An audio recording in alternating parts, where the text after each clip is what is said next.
Hey, Rob. Hey, how you doing, Amit? Hey, how are you? Doing good. That's good. Let's see. All right. How's the audio there, Michael? You And sound pretty good, Amit. yeah, yeah. I hear you good. Do you hear me well? I can hear you. Is that coming okay? Okay, Mike. Yeah. All right, excellent. So, yeah, welcome. We are. What we do is it's a 1 hour session. It ends up being 2 episodes, basically 20, 25 minutes apiece. We will start off. We do video and audio. We will. We'll start off with the introduction. I'll introduce myself. We have sort of the pre-show. We do video for a little bit here as we're doing it, as we're starting into it. Then we'll have you'll know when it is. We'll have a hard start for the audio for the podcast part of it. When that joins in, I'll introduce myself. Michael will introduce himself. I'll have you introduce yourself, and we'll get going. We do it's an organic conversation. We just sort of start talking through what works for all of us, what's interesting, what keeps us, what makes for an exciting conversation. We'll end up editing it into the two spots. We'll go all the way through about 10 minutes towards the end of the hour, last 10, 15 minutes, something like that. We will, we will ask you for your links, which we'll have in the show notes. We will wrap up the audio part, and then we'll have a bonus section where basically you can either offer a challenge or some piece of nugget for our listeners to learn from. And then we'll wrap it up. And this will come out within the next week or two. We're actually pretty close right now. We have a thinner pipeline, so this will turn around really fast. Questions or comments? Is tomorrow.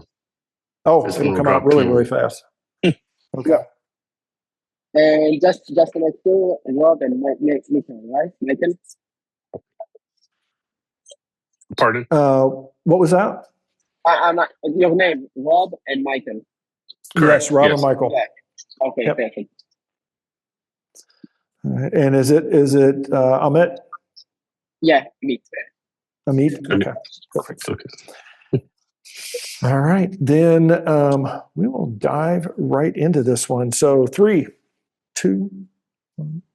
Well, hello and welcome back. We are continuing still not getting over this. Season 28. We are cranking through AI, showing the cracks. This is one of those seasons where we are digging in technology a little bit, what it can do for us, but also where it can sort of help point us in the right direction sometimes, or where we've maybe gone in the wrong direction. I happen to be Rob Broadhead, one of the founders of Developreneur, Building Better Developers podcast. Also the founder of RB Consulting, where we help you avoid expensive technology mistakes before they happen. We help you get clarity into what it is you're doing, where is your organizational drag, what's slowing you down, and what can we do to speed you up. Good thing and bad thing. Good thing is I found a really cool place that's a remote office place to land. So I've got like my little reserved desk, table space and all that kind of stuff. Sort of like dug in and got really comfortable last week. The bad thing is some turd, basically we'll call them, or jackwagon as people like to call them, just dumped all their stuff on my desk, my chair this morning, and then just disappeared. So I showed up and I'm like looking at the people next to me and going, is this yours? Nope. This yours? Nope. So I was like, okay, luckily there's plenty of space and I was able to move elsewhere because I didn't feel like taking their stuff. Maybe I should have, dumping it all over the floor and just sort of being like, hey, dude, next time don't jump into the reserved space. That's just not cool. But speaking of not cool, we'll pass it on to Michael to introduce himself. Hey, everyone. My name is Michael Meloche. I'm one of the co-founders of Building Better Developers, also known as Develpreneur. I'm also the founder of Envision QA, where we help businesses take a step back and really understand what's working, what's not, and where their systems are holding them back so they can make the right improvements with confidence. We do that through assessments, sitting down with you, doing consultations. We work with you to improve your business and help you remove those bottlenecks. Good thing, bad thing, kind of mixed. Project I'm working on is almost at the end. We're kind of trying to get the final pieces worked out. Bad thing is it was still bloody hot this weekend to the point that we couldn't go outside again. I'm getting tired of the summer heat here, but we should break a little bit this week, and it might get back down to the 80s for 3 days, but we'll see. It's Tennessee. Yeah, give it a couple of weeks. You'll be complaining about how cold it is. So, and you may have noticed we also have a guest today, and I'm going to go ahead and let you introduce yourself, Amit. Mhm. So first, Michael, thanks for having me. I'm Amit, the co-founder of Outward. We help people to choose the best tools for them based on real reviews. And yeah, it's awesome to be here. All right. Well, so let's start in it. So, what gave you the impetus to say, "Hey, let's jump into this, and launch a business"? And I think the opportunity here, because as you may notice as developer, so almost every software, everything that you basically buy or watch or consume, you have reviews. And that's it for courses and especially for big mentors that you need to heavily invest in, like $5,000, $2,000. You don't have any system or anything that is like third party which can validate and review. And that's something we've actually, we've stumbled into this a couple of times. Is that we've talked about these, coachings and learning some of the various education platforms that are out there, Udemy and Coursera and all that kind of stuff as well. And that is and then you've got the free or somewhat free, depending on what it is, YouTube channels and things like that. So it really is it's just one of those. There's just too much information almost, and there's so many different options, and it really is how do you figure out the best way for you? So how did you stumble across this? Is this something where you were looking for it, and it was an itch of your own that you wanted to scratch, or was it something that you just sort of looked out the industry for a problem to solve? And I think I felt into it. I'm talking more in for Udemy course, which is like $9 for the average American and average Western country civilians. It's no brainer to buy, so you don't need any big reviews or something like that. The most thing you will lose $10 and from time. But there are a lot of mentors out there. Let's say, just making an example, you want to learn marketing and you're following someone on LinkedIn or Instagram or TikTok, and he's talking about marketing stuff, and you find out that his mastermind not cost $10, but $5,000. And this is actually what happened to me. So, you buy the $5,000 course, you expect it to solve all of your problem in your life. You spend $5,000. And most of the time, unfortunately, because there is no something like that can validate or give you insight about the quality of the product, most of the time you will probably buy wrong course, whether it can be the wrong mentor who doesn't know anything and want to make money, or it can be just the wrong course for you. What I need is not what you need, and I want to talk with another students before in order to understand it. So is that really what you're focused on? Is it almost more like a community than just reviews, so that you can actually go find those students, or did you find a way to have sort of a review system that works? So even though like you and I may be very different in how we approach a mentor, so that we can still compare notes and decide if it's a good fit. So it's not a community driven. It's more like we make sure that the reviews is very good, because I believe I will give you an example. Let's say you got hit here in your elbow, and we have two options. You look for like how to fix it. It's hurt. You want to get it better. And let's say you see someone telling, yeah, it's got me better. And on the other hand, you see someone talking about, yeah, I got hit on Sunday, which is I got hit while I was surfing. This is the exactly same hit I got. And it was burning for like a week. It was very, very hard. And then I bought this magic pill who just take the pain away. And the difference here is I touch your pain point and I touch what you need to hear in order to buy. And that's exactly what we try to do with the reviews. Because that way, if it doesn't touch your pain point, you don't need to buy. And if it does, you can it will no brainer for you to take it.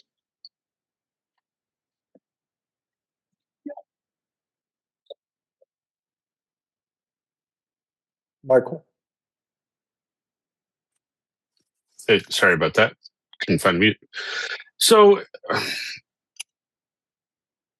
so you mentioned the Rakuten style, and you're talking about products here. So, is this more of like I'm trying to understand the product a little bit more. So, this is kind of coaching in that. But how did you stumble into this? How are you putting this together?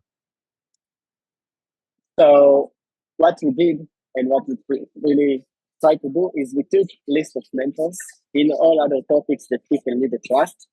For example, business, online business, trading, real estate, dating, places where the course is very pricey and also people don't know whether they need it or not. And we start interviewing, we start getting into the mentor students, we start asking them. We just reached out like crazy for a lot of students until we have enough insight to place them on offers and put the reviews out there. Got it. So, given this season's kind of AI, finding the cracks in AI, how are you utilizing AI at all to help you put this together, or do you see AI kind of diminishing what you're building with your product? So first, I think I use AI in basically everything inside the company, not outside. Like building, developing, and all the stuff. And recently, of course. And the other way is we try to take the reviews and there is like a long reviews with six sentence, like 200 characters each. And what we do is we take all of the insight and let like an agent run on this and give you real insight about the course that you can get it. Because you don't need to read anymore like 200 reviews in order to understand whether it's for you or not. You can let the AI do the work and just analyze it. So I've seen banks and other companies try to utilize this as well, but so you're taking like this large, group of reviews and summarizing it in like a too long didn't read summary. How are you is it all the good reviews, the bad reviews? How are you sure that AI is giving you the best summary of everything without only giving you the best news or the worst news? Because one of the things we've seen is with AI, it usually will take the most current information, not the historical information. Yeah, so that's why I divided it into some parameters. It's not like you have the review summary and that's it. We also let the AI decide pros and cons of the course. We let them decide who is this course for. The graph, we analyze the data, who reviewed and when, the graph, and we give a lot of insight, not only just the review summary. And it's enabled us to do it. Instead of asking people to give us pros and cons and things like that, we just let people to review and then we can analyze the review and get data out of it. And also positive data and not positive data, so it will be objective. Interesting. So along that line, so what type of governance or guardrails do you have to protect your students' data or the reviews, this data that's out there? How are you protecting it? Or is it all just already on the web and you're just going and grabbing it? Or is this more an internal review process that you have control over? Because as we know, with anything with AI, if you put it out there, potentially it's in the public domain and you have no control over it. So how are you controlling that? What is your governance or what is your guardrails around that? About the collecting of the reviews, you mean? Well, how you handle your data, how you protect your data. So first, I made sure that the initial amount of data is good and validated by real conversation. So even if you had 200 reviews, one bad review or one fake review, it will not affect the 200 others. That's first. And for the future, we also do two things, actually three. One is we make sure that the review is very long and detailed. So in that case, if you want to sort it, you really, really need to put effort and you can do it on scale. Second, you need to connect into your account, Google account, only one account. You can't just, create like fake email and connect on the Google, which block you in your 10 account, I think. And even if you really, really want to fake, you have only 10 prize. And the third thing is we're running well, really, really making sure that we run every time like a check on the reviews. We see if something looks fake, something doesn't look real. And if you see let's say you try to fake for your own course and review, and you did it 10 times, and we see that like in 5 minutes time frame, you just got 10 positive reviews that does not look real. We make sure we understand it and just ban the creators on the platform. So how do you track, when you look at all these reviews, how do you confirm that they are real reviews, that these are coming from real people and not just, that, because that's one of the worst thing about the review systems is people will go out there and they'll use bots and things like that to skew it. So how do you validate those reviews? So we built like an internal AI flop detector this first, because if someone is going to fake it nowadays, we probably will use AI. So that is one thing that we are checking. The second is we check the time frame. If you are most of the people that are trying to fake not so sophisticated, so what we try to do is just in one sitting, like they are sitting like 30 minutes on the computer and add like 10 more reviews. So it doesn't make sense, and you see this. And you also make sure the questions are very detailed, and people need to really answer and reflect back on the tools to put in order to answer them. And by checking randomly the new reviews we are getting, we can understand whether it's fake or not. And yeah, that's the few ways.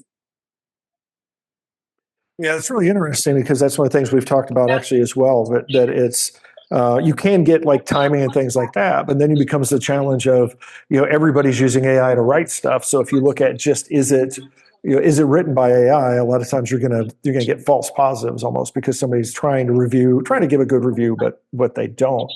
And so now the next step to that is, do you ever like reach out to people or anything to verify that they did take the course? And that, even if it's a person, sometimes they'll do they'll take a 5-week course. So do 2 days of it. They'll write a review and then they'll move on. What do you do to try to to get some valid or to validate those that they are we'll say truly valuable reviews? So it's depend on the amount of the review, of course, because now in the beginning we send review, and we also want for validation reason and just to understand the startup. We wanted to talk with the users and the customers in order to understand what they like and what we did. And right now, if we see something like suspicious, we leave them a mail or something like that in order to ask them, hey, is this real? Did you buy the course? Can you send us some kind of proof? And we also give an option to upload the reception or just kind of a proof that we got the program. And one thing to mention that I think that's important to understand, that just like stealing, that if someone really, really wants to steal from a shop, with clothes, he will do it. But if you put cameras and people are watching and you put them the best thing that keeping when you get outside the shop, and you have a lot of small indicators that prevent you from stealing, which make it really hard. And then when someone tries to steal, the volume is so low that one stealing a day does not affect like a whole store. And they are not really losing anything. And the same for reviews. If someone really, really wants to fake reviews, it's not, he will do it. So if someone really wants to can hack my Gmail, if someone wants to fake reviews, he will probably be able to do it. But the point is, if we get like 1,000 reviews and only one fake review, it will not affect the data. It will really not affect it. So that's my assumption. This is another one. So now, do you have a feedback mechanism for your reviews, so that somebody can say, "Hey, I read your review, and this is it's really a good review," or or provide you feedback to say, "Hey, you guys need to tweak your review"? And actually, there is a like button and report button, but it's a good idea, to rate the review. Yeah, that's one of the things. Is in it just like it gives you more, especially as you grow, it gives you more feedback. Speaking of growing, so how do people know about this site? How do you get people out there? Are you part of like a system? Are you going to classes and courses and telling them that, hey, this is a great review system for you to use? Or are you going out to the end users and trying to let them know that, hey, here's this review site available? So I think in the beginning until now, it was like massively called outreach for reviewer and also for creator as well. And right now, what we're trying to do and what we're trying to get is Google Google traffic because people will look, for example, X mentor name reviews and something like that, and they will land into our goal. And if I doing my job right, he will land into Allcom in order to find these reviews and detail about it. Interesting. So with that, with using the Google and that, and setting this up and trying to get out there, are you utilizing AI at all to help promote you? So we talked about you using it for your product to help with the reviews. Are you using AI at all to help with the business side of things, to help automate things, help you streamline things, and kind of get it yourself out there? Yeah, yeah, definitely. I think you can't doubt it. And let's forget the ChatGPT that everyone is using. We also built like few agents that's inside the company. One agent, for example, is going into SEMrush, the SEO tool for analytics, and analyze all the detail. Also, the Google Search Console, it gives us insight that we can't get by ourselves. And one other thing is we created like a system that creates our content automatically without us touching anything. And it generates good content like that pass the AI test, the AI slot test. And that way we can create content on scale and on really high level without doing anything that give us huge advantage. Of course, especially when we are not very niche focused, but we are more like wide, and we spread across a lot of niches. So this gives it like a huge advantage. Nice. Now I want to kind of take it the opposite way this time. So we've talked about how you've grown and what the business is. What are some of the stumbling blocks you've had getting your business off the ground with the growth of AI? Because 6 months ago, every month, like AI is disrupting every industry right now. What are some of the problems you've run into trying to get your business off the ground, trying to get this going? So I think one of the things is because we are based on a lot of searches, like someone is looking for best courses in some type or for a mentor, and a lot of time the AI offers on Google that stop us from getting on first and getting traffic from Google because it just take us our data and summarize it. Now, do you run into any other problems? For instance, you are using AI to review these searches and that.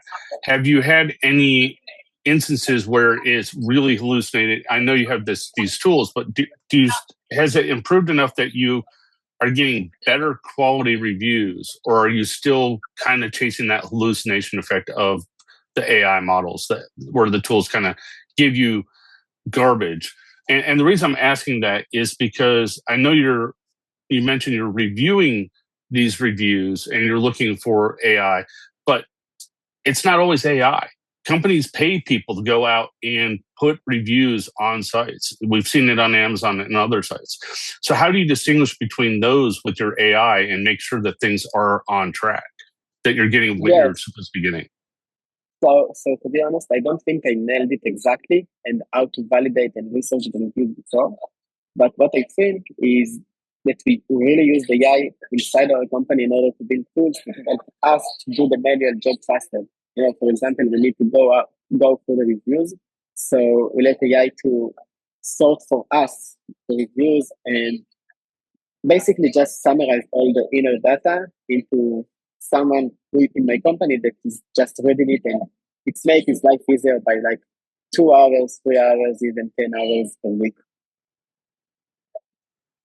Nice. I got one more and I'll pass it back to you, Rob. So I'm a QA guy.